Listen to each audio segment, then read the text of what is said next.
जय हिंद साथियों, स्वागत है आप सभी का स्टडी फर्स्ट में। कैसे हैं आप लोग? मैं आशा करता हूँ आप लोग अच्छे होंगे, मस्त होंगे और जबरदस्त होंगे।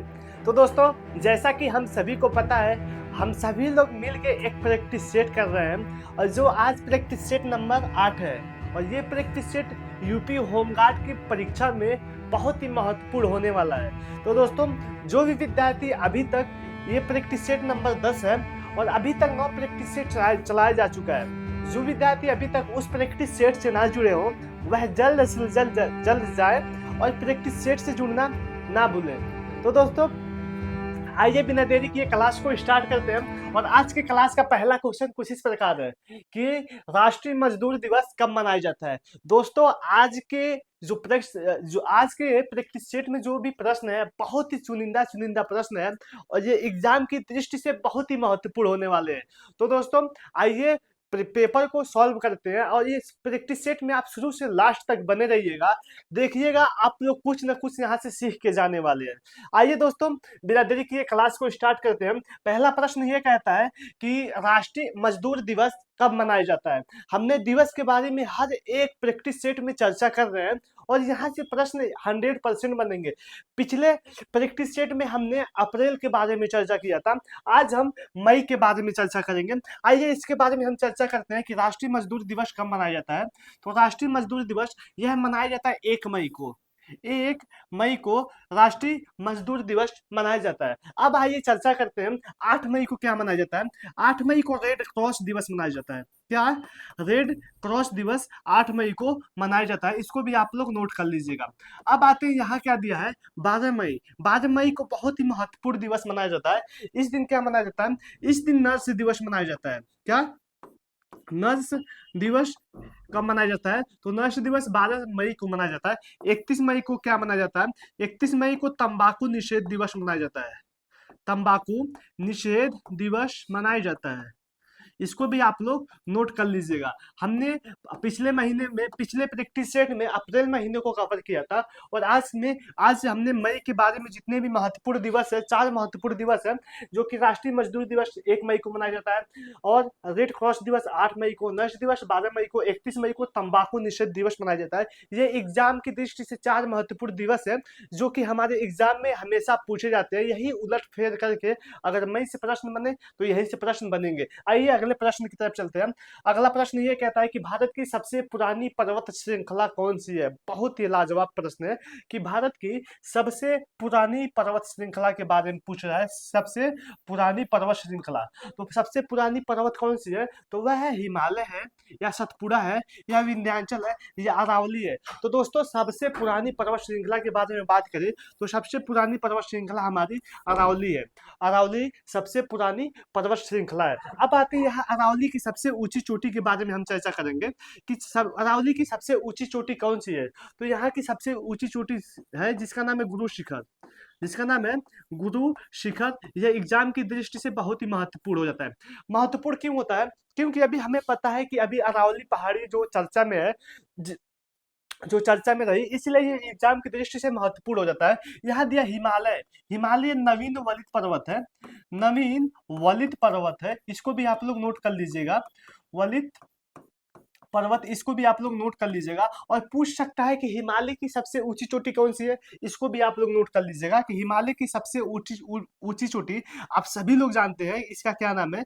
तो हिमालय की सबसे ऊंची चोटी जिसका नाम है माउंट एवरेस्ट, इसको भी आप लोग नोट कर लीजिएगा, जिसका नाम है माउंट एवरेस्ट। और बस हिमालय की सबसे ऊंची चोटी नहीं है, यह है माउंट एवरेस्ट, यह दुनिया की सबसे ऊंची चोटी है। यह दुनिया की सबसे ऊंची चोटी है और ये नेपाल में स्थित है। कहाँ पे? नेपाल में स्थित है। या जिसकी ऊंचाई की अगर बात करें तो इसकी ऊंचाई कितनी है? इसकी ऊंचाई है 8,848.48 मीटर। 48 मीटर, इसको आप लोग नोट कर लीजिएगा। 8,848.48 मीटर इसका ऊंचाई है। अब सतपुड़ा, सतपुड़ा कहाँ के है? सतपुड़ा पर्वत श्रृंखला, यह इसकी सबसे ऊंची चोटी की बात करें तो इसकी सबसे ऊंची चोटी का नाम है धूपगढ़। धूपगढ़ इसकी सबसे ऊंची चोटी है, इसको भी आप लोग नोट कर लीजिएगा। अगर हिमालय की सबसे ऊंची चोटी पूछे तो माउंट एवरेस्ट, सतपुड़ा की पूछे तो धूपगढ़, अरावली की पूछे तो ये गुरु शिखर, आप लोग इसको नोट कर लीजिएगा। आइए अगले प्रश्न की तरफ चलते हैं। अगला प्रश्न हमारा क्या कहता है कि आरबीआई का राष्ट्रीयकरण किस वर्ष हुआ था। यहाँ हम भारतीय रिजर्व बैंक के बारे में चर्चा करेंगे, जिसको हम कहते हैं आरबीआई। आरबीआई का reserve bank of India. RBI का अगर फुल फॉर्म पूछ ले तो कहेंगे आप क्या है, reserve bank of India. Reserve bank of India, इसको भी आप लोग नोट कर लीजिएगा। इसके बारे में आइए हम चर्चा करते हैं। आरबीआई, आरबीआई की स्थापना कब हुई थी, इसको आप लोग नोट कर लीजिएगा। आरबीआई की स्थापना होती है, ये 1935 में होती है। यह 1935 में होती है और 1934 के एक्ट से होती है। 1934 के एक्ट यानी कि अधिनियम 1934 का था और उसके तहत इसकी स्थापना होती है 1935 में। इसको भी आप लोग नोट कर लीजिएगा। जब इसका स्थापना हुआ 1935 में तो इसका जो मुख्यालय था वह मुख्यालय कोलकाता में था, लेकिन इस मुख्यालय को 1937 ईस्वी में 1937 ईस्वी में बदल कर कहाँ कर दिया गया, तो 1937 ईस्वी में बदल करके इसका मुख्यालय हेड क्वार्टर या मुख्यालय को मुंबई कर दिया गया। इसको भी आप लोग नोट कर लीजिएगा, कहाँ पे, मुंबई में कर दिया गया। इसको भी आप लोग नोट कर लीजिएगा। अगर पूछे कि आरबीआई का मुख्यालय कहाँ है तो आरबीआई का मुख्यालय मेरे दोस्तों ये मुंबई में स्थित है। अब आते हैं इसके बारे में आगे हम चर्चा करते हैं। इसको जो आरबीआई है इसका राष्ट्रीयकरण कब हुआ, इसका राष्ट्रीयकरण कब हुआ, तो इसका राष्ट्रीयकरण होता है 1 जनवरी 1945 को। इसको भी आप लोग नोट कर लीजिएगा। 1 जनवरी 1949 को इसका राष्ट्रीयकरण होता है। सॉरी, इसकी अगर स्थापना राष्ट्रीयकरण की बात करें तो इसका राष्ट्रीयकरण होता है 1 जनवरी 1949 को। आप लोग इसको नोट कर लीजिएगा। यही पूछा है कि आरबीआई का राष्ट्रीयकरण कब हुआ था, तो ये होता है 1949 को। आप लोग इसको नोट कर लीजिएगा, 1949 को इसका राष्ट्रीयकरण होता है। इसको ऑप्शन डी सही आंसर होने वाला है। अब आरबीआई के बारे में कुछ महत्वपूर्ण जानकारी प्राप्त कर लेते हैं। अगर पूछ ले आरबीआई के जब इसकी स्थापना हुई उस समय का इसके अध्यक्ष कौन थे, तो इसके अध्यक्ष थे सर ओशबोर्न स्मिथ। सर ओशबोर्न स्मिथ, इसको भी आप लोग नोट कर लीजिएगा। ओशबोर्न स्मिथ इसके उस समय के अध्यक्ष थे। अगर पूछ ले स्वतंत्र भारत के पहले अध्यक्ष, स्वतंत्र भारत के पहले अध्यक्ष की पूछ ले, भारत के पहले अध्यक्ष के बारे में पूछ ले तो ये कौन थे, स्वतंत्र भारत के पहले अध्यक्ष वह थे सीडी देशमुख साहब। सीडी देशमुख, इसको भी आप लोग नोट कर लीजिएगा। स्वतंत्र भारत के पहले अध्यक्ष वह थे सीडी देशमुख। और अगर हम करंट अफेयर की चर्चा करें तो पूछ सकता है कि वर्तमान में कौन है, वर्तमान में इसके अध्यक्ष कौन है। तो वर्तमान की बात हम करें, वर्तमान में इसके अध्यक्ष कौन है, तो वर्तमान में 26वें नंबर के हैं जिनका नाम है, 26वें नंबर के हैं जिनका नाम है संजय मल्होत्रा। इसको भी आप लोग नोट कर लीजिएगा। क्या नाम है, संजय मल्होत्रा जी, ये वर्तमान में इसके अध्यक्ष है। संजय मल्होत्रा वर्तमान में इसके अध्यक्ष हैं। अगर क्वेश्चन पूछेगा तो आरबीआई से रिलेटेड इससे बाहर एक प्रश्न नहीं पूछेगा। अगर आप लोग इस पे फूल पत्ती लगाना चाहें तो इस पे लगा सकते हैं, ये एग्जाम की दृष्टि से बहुत ही महत्वपूर्ण है। अब आते हैं अपने अगले प्रश्न की तरफ। अगला प्रश्न ये कहता है कि मार्च 2025 में आईसीसी चैंपियन ट्रॉफी 2025 का खिताब किसने जीता। हमें पता है कि अभी हमारे 2025 में जो चैंपियन ट्रॉफी हुई थी वह ट्रॉफी का खिताब किसने जीता, यही पूछा है। इसके बारे में हम चर्चा करते हैं। जो चैंपियन ट्रॉफी हुई, चैंपियन ट्रॉफी, इसका फाइनल जो मैच है, इसका जो फाइनल मुकाबला है वह होता है भारत और न्यूजीलैंड के बीच। किसके बीच, इंडिया और इसके साथ साथ वर्सेस न्यूजीलैंड के बीच।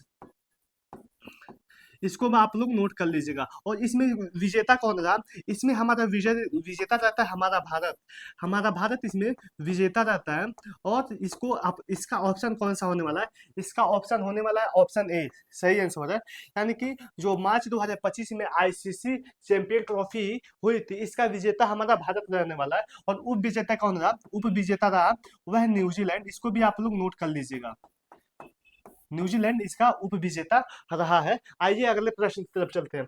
अगला प्रश्न हमारा क्या कहता है कि उत्तर प्रदेश के स्थापना दिवस कब मनाया जाता है। हम उत्तर प्रदेश का एग्जाम दे रहे हैं और उत्तर प्रदेश से अगर एक प्रश्न न पूछे तो ये प्रश्न अधूरा है। तो दोस्तों उत्तर प्रदेश के बारे में हम नॉलेज लेते हैं कि उत्तर प्रदेश की स्थापना कब दिवस कब मनाया जाता है, इसके बारे में हम चर्चा करते हैं। सबसे पहले दो महत्वपूर्ण डेट डालते हैं। यहाँ डालते हैं 1937, फिर यहाँ लिखते हैं 1950, फिर यहाँ लिखते हैं 2000, सन 2000 ईस्वी, सन 2000 ईस्वी। इसके बारे में हम चर्चा करते हैं। ये जो 1937 का कार्यकाल था, इस समय उत्तर प्रदेश का नाम क्या था पता है? इस समय उत्तर प्रदेश का नाम था संयुक्त प्रांत। क्या? संयुक्त प्रांत उत्तर प्रदेश का नाम था। और इसको आप ऐसे लिखिएगा जैसे मैं लिख रहा हूँ। फिर 1937 से 1950 तक ये संयुक्त प्रांत ही उत्तर प्रदेश को कहा जाता है। फिर 1950 का समय आता है 24 जनवरी का समय आता है 1950 में। और 24 जनवरी को ये संयुक्त प्रांत का नाम बदल के हम उत्तर प्रदेश कर देते हैं। उत्तर प्रदेश इसका नाम हो गया। और इसीलिए पूछा गया है कि उत्तर प्रदेश के स्थापना दिवस कब मनाया जाता है। तो इसी दिन 24 जनवरी 1950 को हमारा उत्तर प्रदेश नाम पड़ा। और इसी के उपलक्ष्य में 24 जनवरी को ही उत्तर प्रदेश की स्थापना दिवस मनाया जाता है। फिर ये उत्तर प्रदेश है, ये 2000 ईस्वी में चल के दो भागों में डिवाइड हो गया। एक तो रहा उत्तर प्रदेश और एक 2000 ईस्वी में उत्तर प्रदेश के 13 राजधानियों को अलग कर दिया गया। कितने राजधानी को? 13 राज्यों को अलग कर दिया। और 13 राज्यों को अलग करके एक अलग स्टेट की मान्यता दी गई 2000 ईस्वी में। और वह अलग स्टेट कौन था बना? वह बना उत्तराखंड। वह उत्तराखंड बनता है। अगर एग्जाम में पूछ ले कि बताइए उत्तराखंड की स्थापना कब हुई थी, तो उत्तराखंड की स्थापना होती है सन 2000 ईस्वी में। और उत्तराखंड उत्तर प्रदेश से कितने राज्यों से अलग हुआ? तो वह 13 राज्यों के साथ उत्तराखंड की स्थापना होती है। इसको भी आप लोग नोट कर लीजिएगा। बहुत ही प्यारा क्वेश्चन है। क्वेश्चन कैसे बनता है पता है? पूछेगा कि 1937 में संयुक्त राज्य उत्तर प्रदेश को किस नाम से जाना जाता है? तो उस समय उत्तर प्रदेश को संयुक्त प्रांत के नाम से जाना जाता है।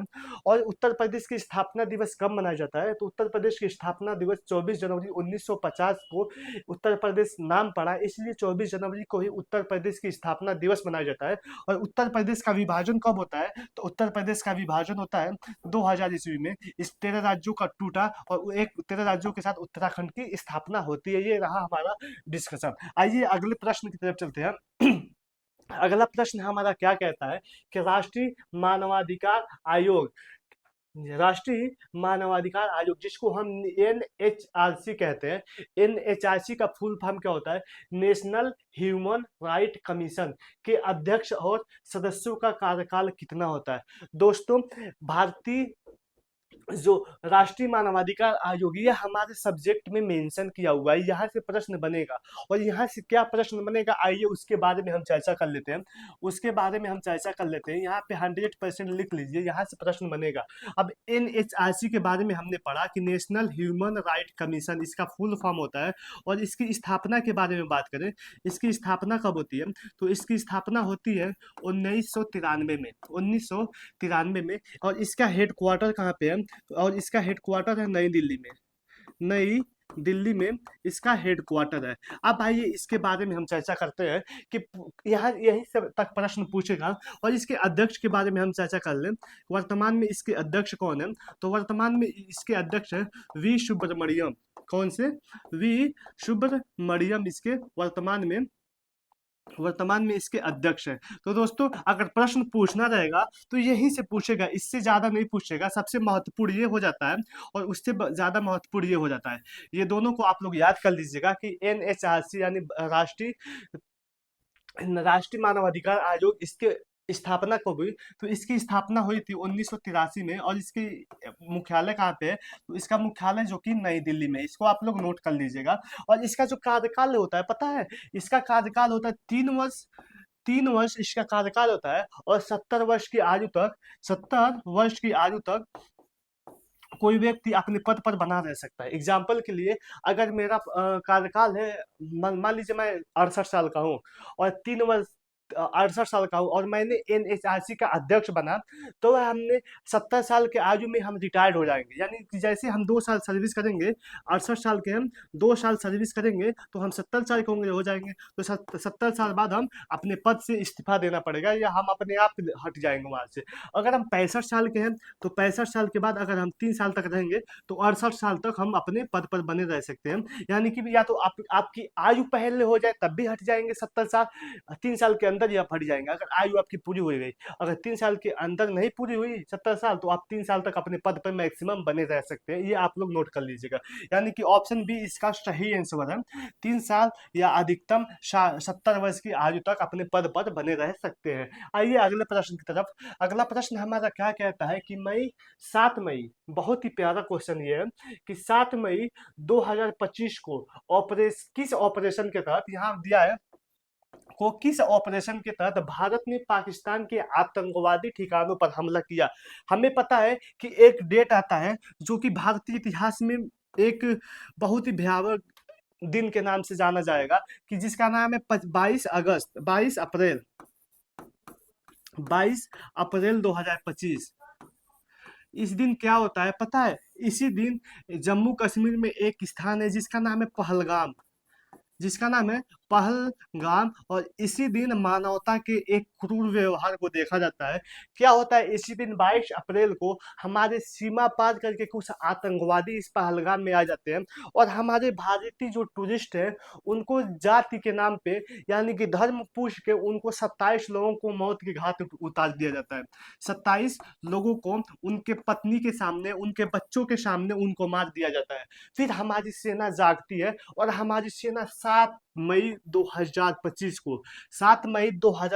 को उन पाकिस्तान में घुसकर उन पाकिस्तान के आतंकवादी ठिकाने पे हमला करती है और उस हमले को नाम देती है कि ऑपरेशन सिंदूर। ऑपरेशन सिंदूर उस ऑपरेशन को नाम देती है। और इसी भी ऑपरेशन के तहत अनामिका सिंह जो कि अनामिका सिंह आती हैं, जो कि एयरफोर्स की कमांड संभालती हैं। और हमारी भारत की शेरनिया है, इसी में एक नाम आता है जिनका नाम है सोफिया कुरैशी, जिनका नाम है सोफिया कुरैशी, जो उन्होंने थल सेना की कमान संभालती हैं, थल सेना की कमान संभालती हैं। ये दोनों नाम याद रखिएगा कि अनामिका सिंह और सोफिया कुरैशी का सोफिया कुरैशी, सोफिया कुरैशी और अनामिका सिंह ये किससे जुड़ी है? तो इनका संबंध है ऑपरेशन ऑपरेशन सिंदूर से, इनका संबंध है। इन दोनों का नाम आप लोग याद रखिएगा। यानी कि ऑप्शन बी इसका सही आंसर है। दोस्तों ये प्रश्न आप लोगों को करंट अफेयर से रिलेटेड है और एग्जाम में पूछे जाने की संभावनाएं बहुत है। इसलिए मैं कहता हूं कि 2 डेट आप लोग एकदम याद रखिएगा। क्या 2 डेट? 2 डेट कौन सा है? एक डेट ये है कि 22 अप्रैल 2025 को इसी दिन पहलगाम घटना हुई थी। पहलगाम घटना इसी दिन हुई थी, इसी दिन पहलगाम वाली घटना हुई थी। और ये 7 मई 2025 को, इसको भी आप लोग याद रखिएगा। इस दिन क्या हुआ था? इस दिन ऑपरेशन सिंदूर चलाया गया था। ये दोनों डेट आप लोग याद रखिएगा। अब आते हैं अगले प्रश्न की तरफ। अगला प्रश्न ये कहता है कि आतिशबाजी में हरा रंग किस रसायन के कारण दिखाई देता है?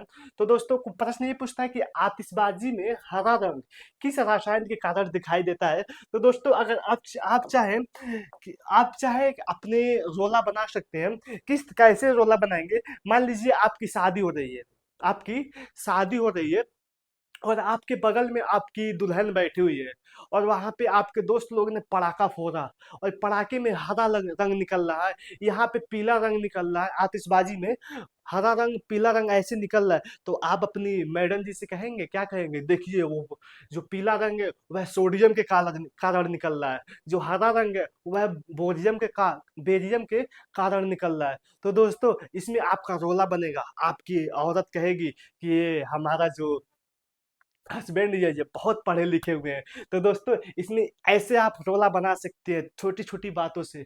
आइए क्या कहता है कि आतिशबाजी में हरा रंग किसके कारण होता है? तो आतिशबाजी में हरा रंग ये बेरियम के कारण होता है। सोडियम में सोडियम के कारण कौन सा रंग होता है? तो इसके कारण पीला रंग होता है, पीला रंग होता है। और जो स्टेरेटियम होता है, हिस्टेरेसियम होता है, इसके कारण क्या होता है? इसके कारण हम लाल रंग होता है, इसके कारण लाल रंग होता है।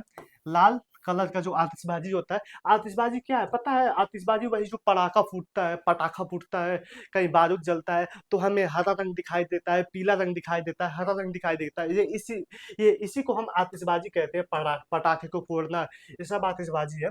अब आते हैं अगले प्रश्न की तरफ। अगला प्रश्न हमारा क्या कहता है कि टाइगर प्रोजेक्ट की शुरुआत कब हुई थी? बहुत ही लाजवाब क्वेश्चन है। यहाँ पूछता है कि टाइगर प्रोजेक्ट की शुरुआत कब हुई थी, ये ये पूछ रहा है। तो दोस्तों आइए टाइगर प्रोजेक्ट के बारे में जानते हैं। सबसे पहले 1972 का समय आता है। कब? 1972 का समय आता है। 1972 का समय आता है। इस 1972 में क्या होता है? टाइगर को राष्ट्रीय पशु का दर्जा मिला। टाइगर को राष्ट्रीय पशु का दर्जा मिलता है। और फिर इसके एक साल बाद 1973 ईस्वी को टाइगर को बचाने के लिए, टाइगर का ज्यादा शिकार ना हो उसको लिए राष्ट्रीय टाइगर प्रोजेक्ट दिवस मनाया जाता है। उसी दिन से टाइगर प्रोजेक्ट दिवस मनाया जाता है। इसको भी आप लोग नोट कर लीजिएगा। टाइगर प्रोजेक्ट की शुरुआत होती है, इसको भी आप लोग नोट कर लीजिएगा। 1973 से टाइगर प्रोजेक्ट की शुरुआत होती है। इसी तरीके से हाथी प्रोजेक्ट दिवस मनाया जाता है। हाथी प्रोजेक्ट दिवस मनाया जाता है, इसको भी आप लोग नोट कर लीजिएगा। प्रोजेक्ट दिवस मनाया जाता है। ये कब मनाया जाता है? ये मनाया जाता है 1992 ईस्वी में, 1992 में हाथ टाइगर प्रोजेक्ट दिवस मनाया जाता है। विश्व पर्यावरण संरक्षण दिवस कब मनाया जाता है?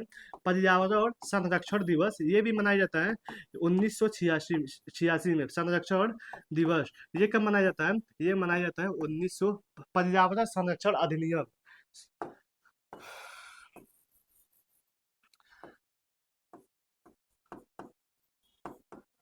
अधिनियम, इसको भी आप लोग नोट कर लीजिएगा। ये पर्यावरण संरक्षण अधिनियम, ये 1986 का अधिनियम है। ये 1986 का अधिनियम है। अधिनियम से ऐसे ऐसे प्रश्न पूछे जाते हैं। पूछता है कि टाइगर प्रोजेक्ट कब है? तो टाइगर प्रोजेक्ट 1973 में आया। इसके तहत हाथी प्रोजेक्ट कब का है? तो हाथी प्रोजेक्ट है 1972 का। हाथी प्रोजेक्ट कब का है? तो हाथी प्रोजेक्ट है 1972 का। पर्यावरण संरक्षण अधिनियम ये 1986 का अधिनियम है। इसको भी आप लोग नोट कर लीजिएगा।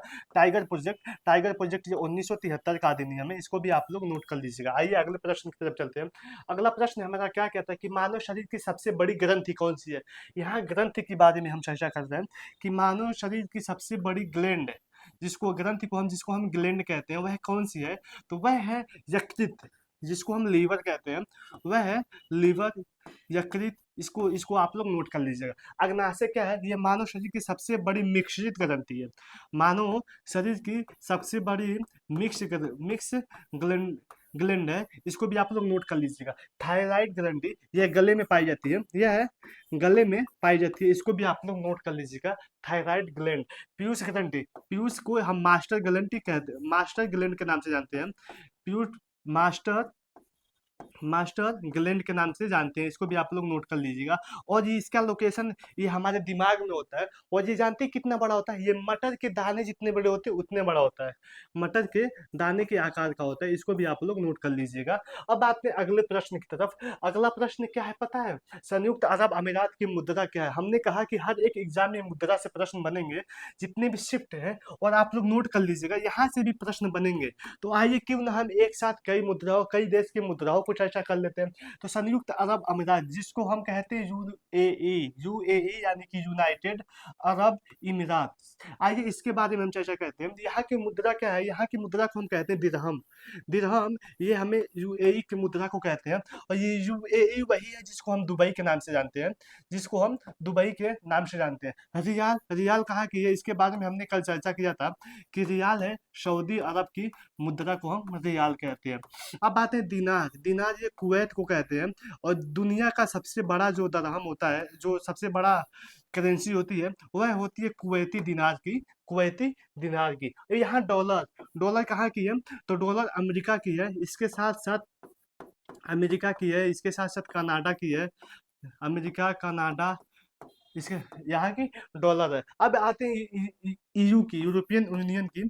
इसकी मुद्रा का क्या नाम है? इसकी मुद्रा को हम कहते हैं यूरो। इसको भी आप लोग नोट कर लीजिएगा। रूस, रूस की मुद्रा के बारे में हम चर्चा करेंगे। रूस की मुद्रा क्या है? तो रूस की मुद्रा के नाम है रूबल। रूस की मुद्रा का नाम है रूबल। यूरोपियन यूनियन का नाम मुद्रा का नाम है यूरो। आप लोग इसको भी नोट कर लीजिएगा। अब आते हैं आज के अगले प्रश्न की तरफ। अगला प्रश्न ये कहता है कि उत्तर प्रदेश में कथक नृत्य किस संस्थान द्वारा उत्तर प्रदेश में कथक नृत्य संस्थान कहाँ स्थित है? यानी कथक, कथक क्या है? कथक ये उत्तर भारत का एकमात्र, कथक क्या है?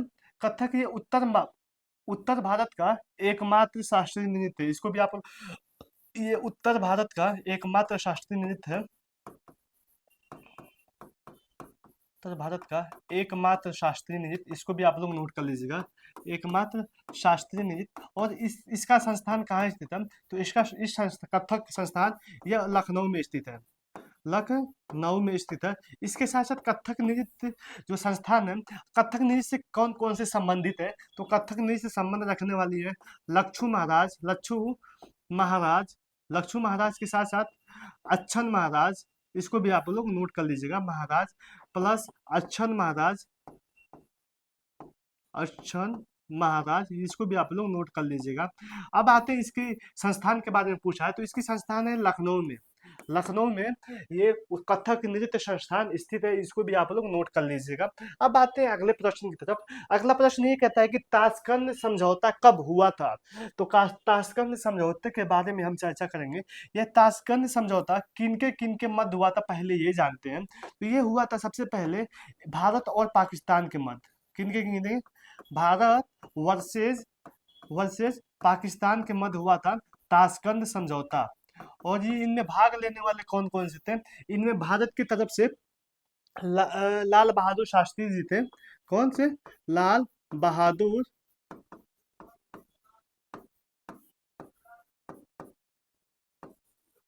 शास्त्री जी थे, जो कि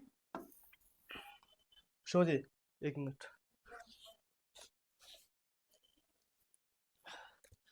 लाल बहादुर शास्त्री जी थे। और ये कि भारत के उस समय के पीएम थे, ये भारत के पीएम थे। और उस समय पाकिस्तान के जो प्रेसिडेंट थे,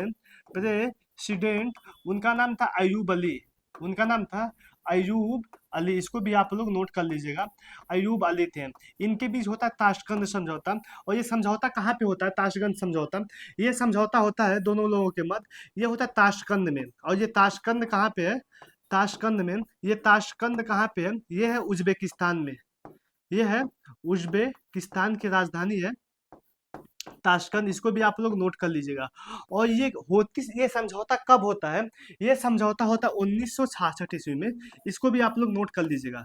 10 जनवरी 1966 में यह समझौता होता है, इसको भी आप लोग नोट कर लीजिएगा। इसका ऑप्शन ए सही आंसर होने वाला है, ऑप्शन ए इसका सही आंसर होने वाला है। ताशकंद समझौते के बारे में हमने क्या क्या चर्चा किया कि ताशकंद समझौता सबसे पहले कहाँ होता है?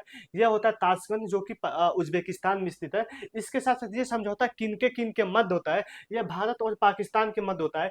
इसमें भारत की तरफ से लाल बहादुर शास्त्री और पाकिस्तान की तरफ से अयूब अली ने भाग लिया। और ये समझौता होता है 10 जनवरी 1966 को, इसको भी आप लोग कॉपी में नोट कर लीजिएगा। तो आइए अगले प्रश्न की तरफ चलते हैं। अगला प्रश्न हमारा क्या कहता है कि भारत में हीरे की खान मुख्य रूप से किस राज्य में स्थित है? हीरे की खान के बारे में चर्चा हो रही है कि भारत में हीरे की खान किस राज्य में स्थित है। तो एक आता है पन्ना नेशनल, और पन्ना जगह वहां से मध्य प्रदेश, जो कि मध्य प्रदेश में स्थित है, यहाँ से हीरे की प्राप्ति होती है, जो कि मध्य प्रदेश में स्थित है। झारखंड से क्या मिलता है? तो दोस्तों झारखंड से कोयले की प्राप्ति बहुत अधिक मात्रा में होती है, कोयले की प्राप्ति झारखंड में सबसे अधिक मात्रा में होती है, इसको भी आप लोग नोट कर लीजिएगा। अब बात है कर्नाटक। कर्नाटक में एक हमने चर्चा किया था, कर्नाटक में एक जगह है जिसको हम कहते हैं कोलार, जिसको हम कहते हैं कोलार, इसको भी आप लोग नोट कर लीजिएगा। यहाँ से क्या होता है? यहाँ से मिलता है सोना, यहाँ से हमें सोना मिलता है। हमने एक जगह एक मूवी देखी होगी जिसका नाम है केजीएफ, जिसका नाम है केजीएफ। और केजीएफ में हमें दिखाया गया, इसी कोलार की खान को दिखाया गया है, जिसका नाम है Kolar gold field. Kolar gold field, हमें इसमें कोलार की खान को दिखाया गया है। और वहाँ पे जो हीरो होता है वह सोने की तस्करी करता है और सोने की खान को वहां से सोना निकाल कर बेचता है। तो इसी वही कोलार गोल्ड फील्ड है जहाँ हमें सोने की प्राप्ति होती है। और ये ऐसा जगह है कि भारत में एकमात्र ये ऐसा जगह जगह है कोलार, जो कर्नाटक में स्थित है, कि जहां से सोने की प्राप्ति होती है। इसको भी आप लोग नोट कर लीजिएगा।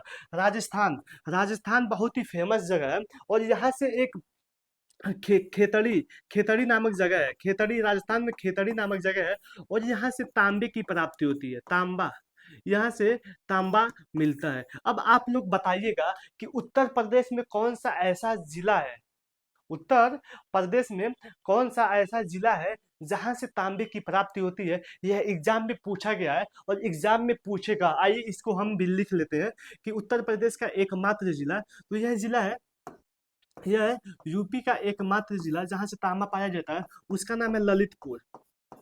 ललितपुर, इसको भी आप लोग नोट कर लीजिएगा। ललितपुर उत्तर प्रदेश का एकमात्र जिला है जहां से तांबा की प्राप्ति होती है। अब आते हैं अगले प्रश्न की तरफ। अगला प्रश्न हमारा क्या कहता है कि भारत ने अपना पहला क्रिकेट वर्ल्ड कप, वाह क्या लाजवाब क्वेश्चन है, भारत ने अपना पहला क्रिकेट वर्ल्ड कप कब जीता था? तो आइए, भारत ने अभी तक जो वर्ल्ड कप है, जो 50 ओवर का खेला जाता है, वह अभी तक मात्र भारत ने 2 बार जीता है। मात्र 2 टाइम ने भारत ने जीता है, और वो 2 बारी कौन कौन से है? तो वह 2 बारी, आइए इसके बारे में हम चर्चा करते हैं। एक है समय 1983 का, एक समय है 1983 का, और एक समय है 2011 का, 2011 का। इन दोनों समय भारत चैंपियन रहा। और आइए इसके बारे में हम चर्चा करते हैं। 1983 का जो वर्ल्ड कप है, वह हुआ था भारत वर्सेज वेस्ट इंडीज के बीच, वेस्ट इंडीज के बीच। इसको भी आप लोग नोट कर लीजिएगा। और उस समय भारत के जो कप्तान थे, उनका नाम क्या था? भारत के जो टीम के कप्तान थे, उनका नाम था कपिल देव, कपिल देव। इसको भी आप लोग नोट कर लीजिएगा। अब आते हैं 2011 का वर्ल्ड कप जो हुआ, यह किसके किसके मध्य हुआ था? यह हुआ था भारत वर्सेस श्रीलंका के बाद, भारत वर्सेस श्रीलंका के मध्य, और इसमें भी भारत विजयी रहा, इसमें भी भारत विजेता रहता है, और यहाँ भी भारत विजेता रहता है। और इसके जो कप्तान है, वह कप्तान कौन थे? तो यहाँ पे कप्तान थे महेंद्र सिंह धोनी, महेंद्र सिंह धोनी इस समय के कप्तान थे। तो भारत वर्ल्ड कप अभी तक 2 बार जीता है, एक 1983 में, एक 2011 में। इसको भी आप लोग नोट कर लीजिएगा। तो पहली बार जीतता है 1983 में, 1983 में, आप लोग नोट कर लीजिएगा। अब आते हैं अगले प्रश्न की तरफ। अगला प्रश्न ये कहता है कि हड़प्पा सभ्यता की खोज किस वर्ष हुई? हड़प्पा सभ्यता के बारे में हम चर्चा करते हैं कि हड़प्पा सभ्यता की सबसे पहले खोज होती है 1921 ईस्वी में, 1921 ईस्वी में। आप इसको करेक्ट कर लीजिएगा। 1921 ईस्वी में हड़प्पा सभ्यता की खोज होती है, 1921 ईस्वी में, 1921 ईस्वी में। आइए इसके बारे में हम चर्चा करते हैं।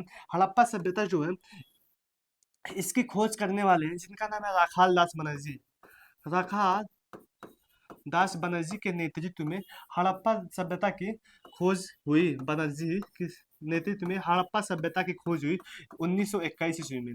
और ये किस नदी के किनारे स्थित है?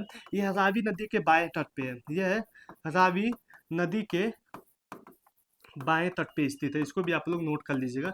रावी नदी के बाएं तट पे हड़प्पा सभ्यता स्थित है। अब यहाँ दिया 1922, 1922 में किसकी खोज होती है? तो 1922 में मेरे दोस्तों, 1922 ईस्वी में मोहनजोदड़ो की खोज होती है। किसकी? मोहनजोदड़ो की खोज होती है। और खोज करने वाले कौन थे? जिनका नाम था इस हड़प्पा सभ्यता, सॉरी दोस्तों एक मिस्टेक हो गया है कि हड़प्पा सभ्यता की जो खोज करता है उनका नाम था दयाराम साहनी। उनका नाम है, यहाँ लिख लीजिए, दयाराम साहनी जी, दयाराम साहनी।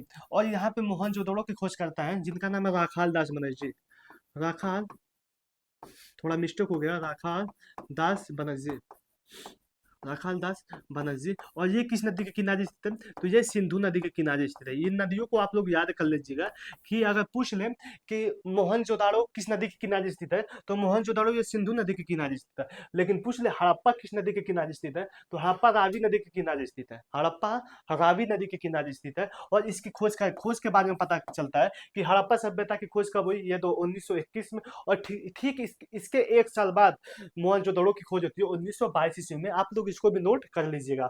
अब आते हैं अगले प्रश्न की तरफ। अगला प्रश्न हमारा ये कहता है कि दिल्ली सल्तनत की पहली महिला शासिका कौन थी? तो दोस्तों बात है 1936 की, बात है 1936 की। और दिल्ली सल्तनत की पहली महिला शासिका या भारत की पहली महिला शासिका भी इसको कहते हैं, या दिल्ली सल्तनत या भारत की पहली महिला शासिका बनती है, जिनका नाम था रजिया सुल्तान, जिनका नाम था रजिया सुल्तान। ये 1936 ईस्वी से 1940 ईस्वी तक अपने पद पर बनी रही। और ये किसकी पुत्री थी? यह पुत्री थी इल्तुतमिश की, यह इल्तुतमिश की पुत्री थी। इसको भी आप लोग नोट कर लीजिएगा। ये वही इल्तुतमिश है जिसने दिल्ली सल्तनत की, जिसे दिल्ली सल्तनत का वास्तविक संस्थापक कहा जाता है। क्या कहा जाता है? दिल्ली सल्तनत का वास्तविक संस्थापक कहा जाता है। इसको भी आप लोग नोट कर लीजिएगा। दिल्ली सल्तनत का वास्तविक संस्थापक इसको कहा जाता है, ये भी आप लोग नोट कर लीजिएगा। वास्तविक संस्थापक कौन था? तो वह था इल्तुतमिश। अब आते हैं अगले प्रश्न की तरफ। अगला प्रश्न हमारा क्या कहता है कि लखनऊ अधिवेशन की अध्यक्षता किसने की? सबसे पहले हमें यहाँ से क्या देखने को मिलता है कि लखनऊ अधिवेशन के बारे में चर्चा हुई, इसकी अध्यक्षता कौन थी? तो सबसे पहले ये देखेंगे कि लखनऊ अधिवेशन जो कि कब हुआ था, ये 1916 में हुआ था। और इसके अध्यक्षता करने वाले हैं अंबिका चरण मजूमदार जी, अंबिका चरण मजूमदार जी। इस लखनऊ अधिवेशन में क्या हुआ था? सबसे पहले 1900, इसके हिस्ट्री के बारे में जानते हैं कि 1907 में क्या हुआ था? कांग्रेस का विभाजन हुआ था। 1907 में कांग्रेस का विभाजन हुआ था। इसको भी आप लोग नोट कर लीजिएगा। कांग्रेस का विभाजन कब हुआ था?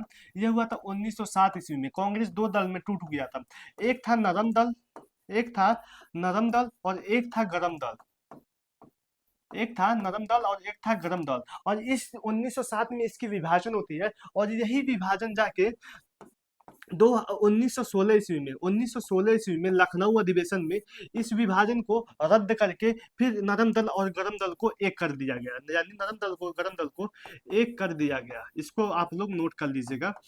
इसीलिए ये महत्वपूर्ण हो जाता है, इसीलिए यह महत्वपूर्ण हो जाता है। ये लखनऊ अधिवेशन में इन दोनों को एक कर दिया गया। और ये लखनऊ अधिवेशन की अध्यक्षता करने वाले कौन थे?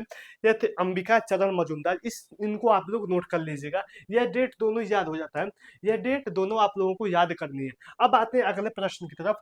अगला प्रश्न बहुत ही लाजवाब प्रश्न है कि जलियांवाला बाग हत्याकांड कब हुआ था। आइए इसके हम हिस्ट्री को जानेंगे, क्योंकि यह एग्जाम में जो आधुनिक इतिहास है वहां से प्रश्न 110% पूछे जाएंगे। इसको आप लोग 100% सही लगा लीजिएगा, यहाँ से एग्जाम में प्रश्न बनेंगे। तो आइए ये क्या कहता है कि इसको हमने लास्ट में इसलिए लिया है क्यों हम अच्छे से इसको समझ पाए, पढ़ पाए। आइए इसको बाद में हम चर्चा करते हैं। जलियांवाला बाग हत्याकांड, इसके पीछे की एक कहानी है। 1919 का एक मामला है। 1919 में अंग्रेजों ने एक कानून लाए, एक कानून लाते हैं। और ये कानून में क्या था?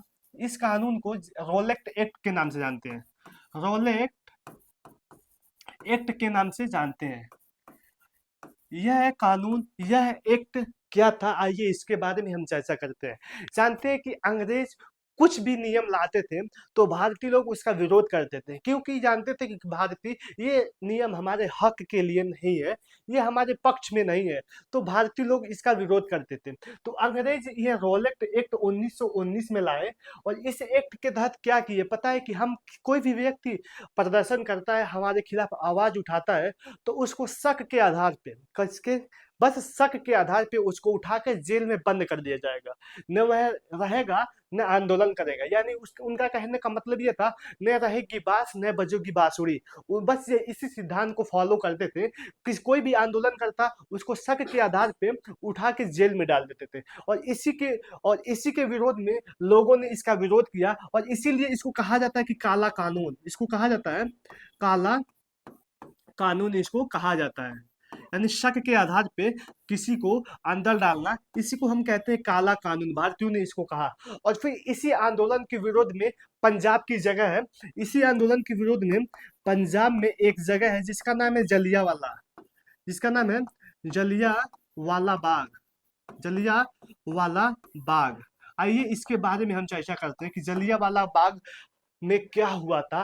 तो मान लीजिए, एक हम मैप के थ्रू समझेंगे। ये मान लीजिए जलियांवाला बाग स्थान है, और ये स्थान है, बीच में एक कुआं है, यहीं पे कुआं है। और सारे भारत जो जितने लोग भी इस आंदोलन का विरोध कर रहे थे, वह यहाँ पे बैठ के अपने चुपचाप बिना हथियार के, बिना औजार के शांति से विरोध कर रहे थे। यह जगह है, ये बाग है, और यहाँ पे छांव भी था। यहाँ पे बैठ के यहाँ पे हमारे भारत के लोग, भारत के क्रांतिकारी लोग मिल के यहाँ पे आंदोलन कर रहे थे। और यहाँ आंदोलन ऐसे कर रहे थे, और जो अंग्रेज थे, अंग्रेजों के सैनिक यहाँ ऐसे ऐसे करके खड़े थे, अपनी बंदूक को लेके ऐसे ऐसे कर रहे थे कि कोई दंगा ना हो, कोई कुछ ना हो। ऐसे खड़े खड़े थे चारों तरफ से इनको घेर के। अब क्या होता है कि इसी में जो अंग्रेज था, जिनका नाम था जनरल डायर, जिसका नाम था जनरल डायर, जनरल डायर, वह डायर क्या करता है, इन निहत्थे, ये इनके पास कोई बंदूक नहीं था, कोई लाठी नहीं था, कोई डंडा, कोई भाला नहीं था। इनके ऊपर अंधाधुंध गोलियां चलाने का आदेश दे देता है। अंधाधुंध इन लोगों के ऊपर गोलियां चलाने का आदेश दे देता है। सोचिए, ये निहत्थे लोग और ये जो जनरल जो सैनिक थे, उन सैनिकों के पास बंदूक थी, और सभी इन निहत्थे लोगों पे गोलियां चलाने का आदेश देता है। कुछ लोगों ने अपनी जान बचा के इस कुएं में कूदने का प्रयास किया, और कुएं में कूद गए। फिर सभी लोगों को यहाँ पे कहते हैं कि कोई बच के नहीं गया, सभी लोगों की ऑन द स्पॉट मृत्यु हो जाती है। और इसी को कहा जाता है कि जलियांवाला बाग हत्याकांड। इसी को कहा जाता है जलियांवाला बाग हत्याकांड। और इसी जलियांवाले बाग हत्याकांड को भारत की सबसे बड़ी नरसंहार कहा जाता है। क्या कहा जाता है? ये जलियांवाला बाग को भारत की सबसे बड़ी नरसंहार के नाम से जाना जाता है। इसको भी आप लोग नोट कर लीजिएगा। और ये कब होता है? ये होता है 13 अप्रैल 1919 को। 13 अप्रैल 1919 को घटना है। इसको आप लोग नोट कर लीजिएगा। ये अब आता है इसके अगले प्रश्न में, हम इसी से रिलेटेड प्रश्न लिए हैं, वहां इसके बारे में हम चर्चा करेंगे। क्वेश्चन क्या क्या है कि साइमन कमीशन भारत कब आया? तो साइमन कमीशन भारत, पहले साइमन कमीशन आता क्यों है? क्योंकि वो जो जलियांवाला बाग हत्याकांड हुआ था, उसी के समीक्षा के लिए एक आयोग बनता है। वह आयोग लंदन में बना, और ये लंदन में बना जिसको हम कहते हैं साइमन कमीशन। साइमन कमीशन क्यों कहा जाता है? क्योंकि ये कमीशन जो बना हुआ है साइमन के नेतृत्व में बनता है। और ये कब बनता है? ये 1927 में बनता है। 1927 में यह कमीशन बनता है। और भारत कब आता है? तो भारत आता है 1928 में। 1928 में जब भारत आया, तो बहुत सारे लोगों ने, पूरे भारत के लोगों ने इसका विरोध किया। विरोध क्यों होता है, इसके बारे में हम बताएंगे कि विरोध क्यों होता है। क्यों? जैसे कि जलियांवाला बाग हत्याकांड हुआ 1919 ईस्वी में, ठीक उसकी समीक्षा के लिए ये आयोग बनाया जाता है। यह आयोग उसकी समीक्षा के लिए बनाया जाता है। और इस आयोग में समीक्षा करने के लिए जो बनाया गया है, इसमें 7 सदस्य थे, और सातों के सातों सदस्य अंग्रेजी थे। सातों के सातों सदस्य अंग्रेजी थे। तो दोस्तों, अब बताइए कि जो अंग्रेज बनेंगे, वह भारत के हक में फैसला सुनाएंगे या अंग्रेज के अपने हक में खुद फैसला सुनाएंगे? तो दोस्तों, ये लाजिम है कि ये अंग्रेजों के पक्ष में ही फैसला सुनाएंगे। इसलिए भारतीयों ने इसका विरोध किया। और विरोध करते समय एक हमारे बहुत ही दिग्गज नेता, जिनका नाम था लाला लाजपत राय, लाला लाजपत राय, लाजपत राय की को चोट लगती है, को सर पे अंग्रेजों ने सर पे मार दिया, जिसको चोट लगती है। और इस चोट के कारण कुछ ही दिनों में इनकी मृत्यु हो जाती है। और यह विद्रोह और ही उग्र हो जाता है, और ही ज्यादा भयावह हो जाता है। इसको आप लोग नोट कर लीजिएगा। क्वेश्चन ये पूछता है कि भाई बताइए, साइमन कमीशन का गठन कब हुआ? तो ये गठन 1927 में हुआ था। 1927 में गठन हुआ था। और लेकिन भारत कब आया? तो भारत आता है 1928 में। इसका ऑप्शन बी सही आंसर है। आप लोग इसको नोट कर लीजिएगा। मैं आशा करता हूँ आप लोग को ये पूरे जितने भी पढ़े होंगे, ये समझ में आया होगा, और ये इंटरेस्टेड टॉपिक भी है। तो 10 आप लोगों को कैसा लगा, कमेंट बॉक्स में जरूर बताइएगा। और दोस्तों, अभी तक जो भी इस प्रैक्टिस सेट से ना जुड़े हो, वह जल्द से जल्द जाएं। और प्लेलिस्ट में आप सभी को 10 का 10 प्रैक्टिस सेट मिल जाएगा। वहाँ पे आप सभी लोग अपनी तैयारी को चार चांद लगाने के लिए उस प्रैक्टिस सेट से जुड़े। तो दोस्तों, मिलते हैं अगले प्रैक्टिस सेट में। ओके, जय हिंद।